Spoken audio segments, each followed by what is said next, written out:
When I was an athlete growing up, I really struggled with confidence. And I wanted to explore, why is it that my confidence was here one day and gone the next day? I don't believe that I ever lived up to my true potential. And it wasn't for a lack of skill, but it was for a lack of mental strength. This is the Tactical Mind, and I work with athletes in the field of sports psychology as a cognitive performance coach. It's very easy for coaches to say to the athlete, hey, go out there and be positive today. Go out there, be motivated. They might just say, hey, relax. All of that, as the coach or the parent, it's very easy for me to say all of that. But if I'm the actual athlete, what do you do with that information? And so I actually will work with those athletes on actual skills that you can incorporate to be more optimistic, to be more confident, to have more motivation, so that you don't ride the motivational roller coaster where one day your motivation's sky high and the next day it plummets. At a younger age, it's really easy to physically compete with people.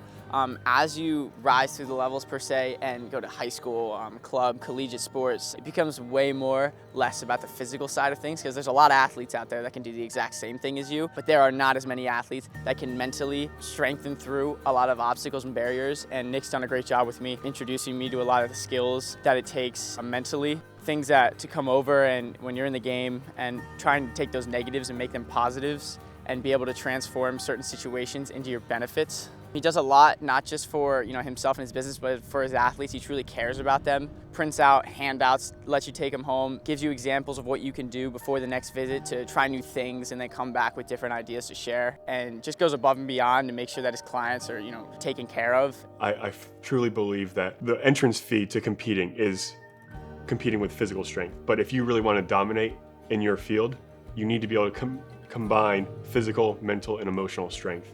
Nothing makes me happier than when I get a text from one of the athletes I work with at 10 o'clock at night, and they not only tell me that they won, but then they tell me that the things that we've been working on has actually helped them. And you see if they've been working on handling adversity in a more productive manner or a more effective manner. Normally, their reaction would be so ineffective to keeping them focused on the task at hand. And then you see in that moment, you see them do the stuff that you worked on, and instead of reacting in that ineffective way, they choose to respond in a much more effective manner. Those are the things that just make me so happy.